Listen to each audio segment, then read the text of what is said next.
You're listening to A Night in D.C. after Trump's National Guard deployment. A news story written by Olivia George and read by an AI-generated voice. The sunlight dimmed along this stretch of U Street to the familiar soundtrack of a city ready for the weekend.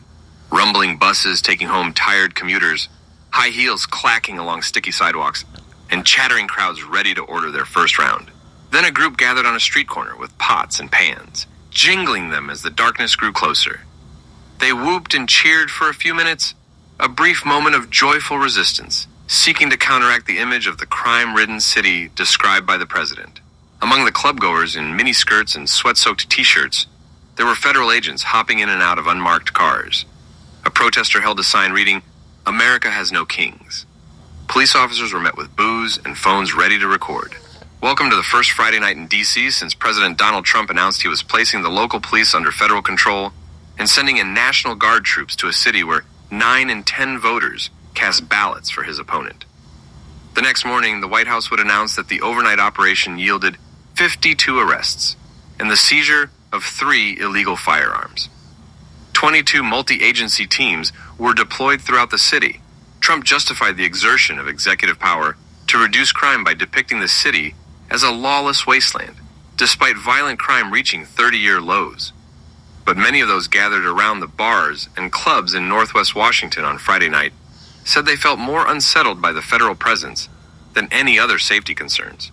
Washington Post journalists spent Friday night in a popular section of U Street, a nightlife hub that is among the areas of the city with the highest number of crimes reported this year. Earlier this summer, D.C. police implemented a youth curfew over concerns about rowdy crowds in some areas. Nearby, 2 nights earlier, a mix of local and federal authorities pulled over drivers for seatbelt violations or broken taillights, while onlookers chanted, "Go home, fascists." On Friday, crowds were smaller, bartenders and club managers said, and they wondered if patrons were staying inside to avoid federal authorities. And yet there were still people ready to party. The largest police response the Post witnessed Friday night was over a claim of a stolen bike. It was around 8:30 p.m., and the sky was ink blue. One couple heading home from an event at a nearby synagogue looked on with furrowed brows. They spotted a few D.C. police cruisers blocking traffic and agents donning vests labeled HSI, Homeland Security Investigations. They hadn't seen that before, not here. A pair of French tourists in D.C. for the first time and looking for a bar paused when they saw the police cruisers and growing crowd. Earlier, they had strolled by the White House and marveled at the Capitol. And now they were trying to make sense of the flashing lights. They had loosely followed the week's headlines and were still thrilled to be visiting. "We're on vacation, so we try to cut out the news," Soline Latulak said, and they walked on. At the sight of local and federal law enforcement throughout the night, people pooled on the sidewalk, watching, filming, booing. "Get out! Go! Quit!" Such interactions played out again and again as the night drew on.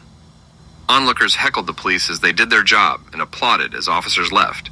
Across the street, security guard Ashley Nash stood with arms crossed outside the fried chicken spot she shepherds, unfazed by the flashing lights and sirens. She welcomed the extra police presence. "It's needed in these times right now," she said. Groups in miniskirts teetered past as the sky darkened. Harry Wright, 29, walked out of service bar and paused in the evening humidity. The bar's general manager, he scanned the outdoor seating where friends clustered around tables, ringing in the weekend with cocktails. It was a pleasant sight in what otherwise had been a heavy week. He had heard from a coworker who didn't feel safe to walk to work because of the heightened law enforcement presence. He knew the community was on edge. The hospitality and food industries, he said, are fueled by immigrants and people of color and queer people, and those are the people who feel the least safe in the city right now. Trump has described his federal intervention in D.C. as a crusade against crime. In its first week, the main targets have increasingly been immigrants and those experiencing homelessness. Videos of local detainments have reverberated through group chats and social media. "We, for a living, take care of people and work really hard to make others feel welcome in our space," Wright said.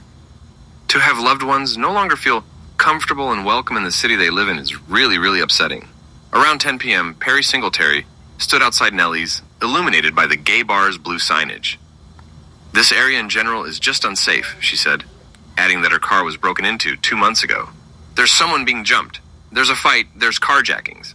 Still, she wasn't sure what else local leaders could do and thought the president's response was extreme. But as she scanned the block and quiet sidewalk, she appreciated the calm.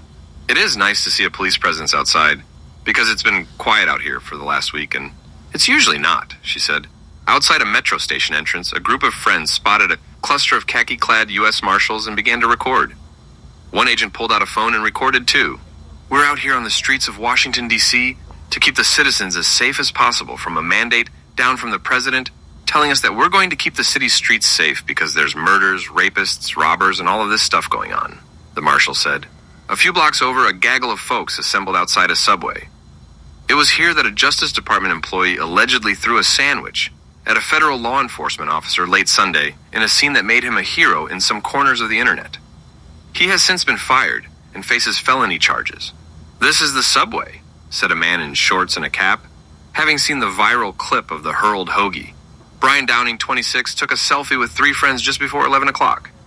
Visiting from Chesapeake, Virginia, they considered canceling their trip earlier this week when, scrolling through TikTok, they came across a video of a checkpoint 2 nights before and 2 blocks north. Law enforcement stopped dozens of cars in front of a popular chain bakery, a veterinary clinic, and a high-end outdoor apparel store. At least 2 people were detained. One man speaking Spanish was loaded into an unmarked pickup. A woman was handcuffed while the crowd, gathered on the sidewalks, booed and yelled at officers to read the Constitution. Others hastily made signs and stood on nearby corners to warn people to steer clear. But Downing and his friends had already booked their Airbnb. Plus, they didn't want to be robbed of a good time. Glad to be here, he said.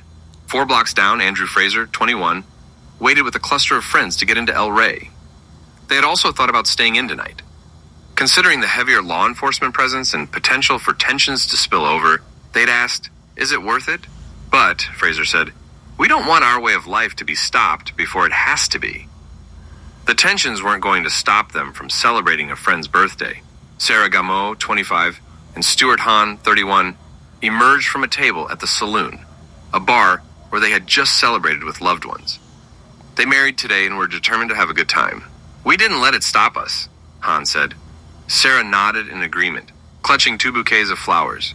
Around midnight, Mark Rutstein, 51, walked into Crush, the bar he co-owns, and sighed. The dance floor was almost empty. Upstairs, it was maybe a third full.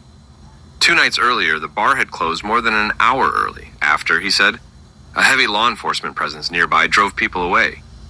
And now it was Friday night, and the crowd hadn't materialized. He thought of his 47 employees, his overhead costs, and his break-even. He thought of the president's rhetoric, calling D.C.